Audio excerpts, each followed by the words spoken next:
I'm gonna do an update video. This is the 99 that I've posted a couple days ago. Here's what we're seeing so far. I had a feeling this might be the case.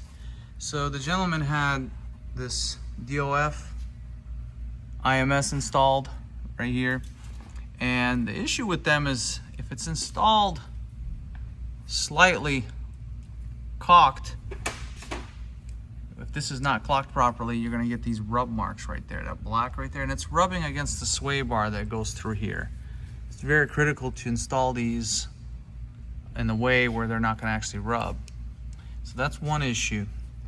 Moving down to the transmission side, someone also replaced this bushing for the transmission, and unfortunately there's also some markings right here. I don't know, I guess something they used to probably beat it out. I don't know what this is, like looks like a rubber, probably a rubber mallet. But if we look here, all this metal, I don't know how it was used as far as pressing it in, but it looks like it was beaten into place. So this is already distorted and some damage already at the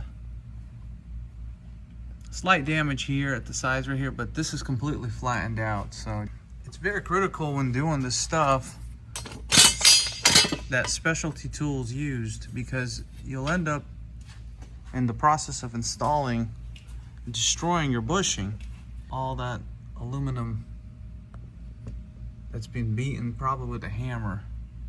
So that's one thing. Another one, we're removing the slave cylinder, and we have different bolts. Now this is actually a caliper bolt that was installed. If you can see, it's a different size, and they're also different lengthwise. They're supposed to be the same. So we'll replace and put the one that's supposed to go in there, but just to show the difference, they're completely different size. So yeah, you can see that this is a brake caliper one because it's got that blue thread lock that was on here. And so we don't want to use brake caliper parts on slave cylinders. We want to always put back what we took out, which is going to be this. So the reason why we have this cardboard here is we always keep track of every bolt that we remove, get replaced properly. So not to discredit any shops out there, but if you're doing or working on Porsches, don't use hammers and tools like this to install bushings, because not only are you going to damage the part that you're installing, it's just not the way to do it.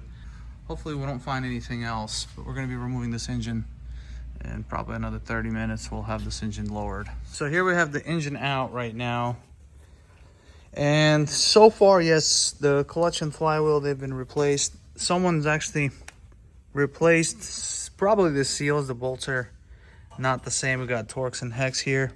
I'm assuming this was leaking. I would actually recommend replacing this. I do see some residue right here, some coolant residue. They actually leak a lot of times from the fin area. As you can see, that wet area, they start to seep over time. So I would recommend getting that replaced. We could see all that residue right there. The line for that, that's where they connect it. As we could see right now, we can see that it's not straight. Instead of being like this, that's why it's rubbing. Let's go down to the gearbox. The only thing that I did note here on the gearbox section, this was not lubricated, which should be right here.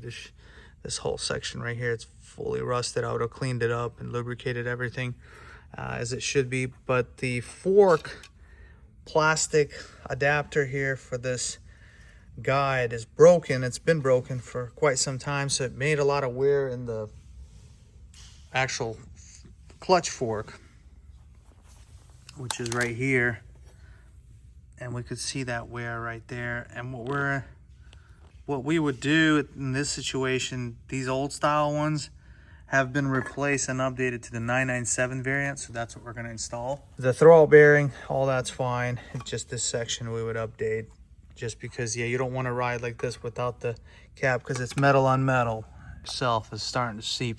And here's why: all this corrosion, rust. I would even consider replacing this whole rail system. Who knows how long it has before it starts to give problems, but there's a lot of corrosion and rust everywhere.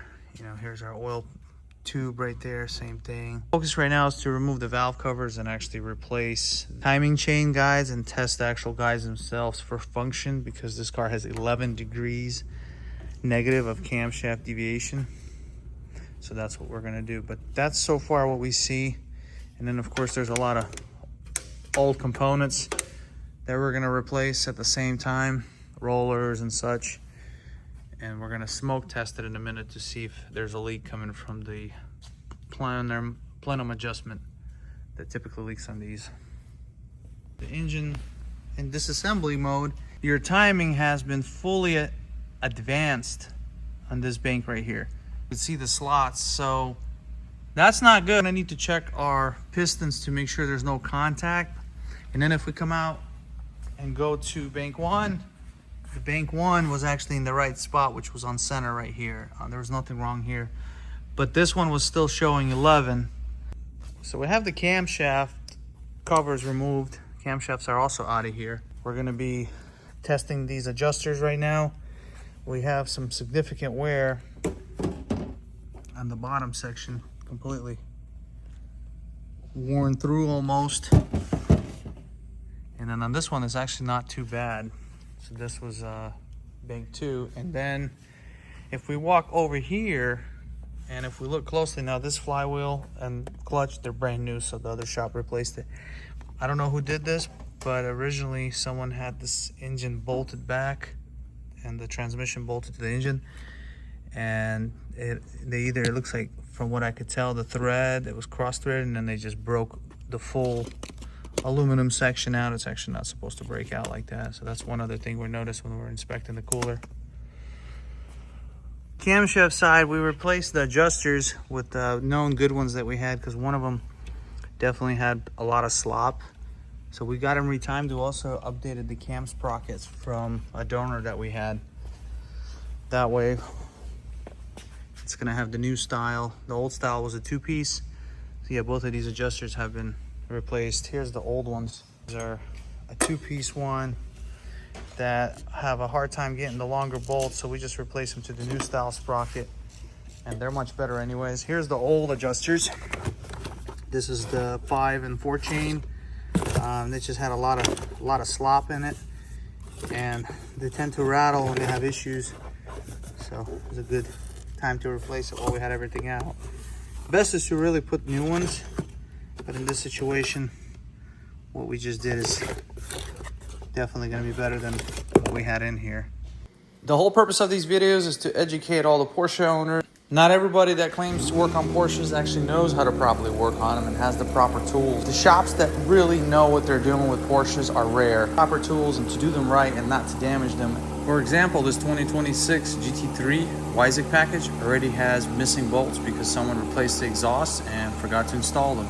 It's understandable people make mistakes, but we see this more often than we would like to. So one way you can know if it's a good shop is if they're registered with Porsche directly and can perform every function that a dealer can with a Porsche diagnostic tool that goes online. Really good news is we are one of the few shops that actually has this full capability and are registered with Porsche. And we're serious about it. And that's very costly to do that as a Porsche shop yearly. It's a very expensive subscription. So we're serious about what we do. If you're looking for a shop that knows what they're doing, that won't mess up your car, come see us. We're more than happy to help you. Thank you for watching, and we'll see you next time.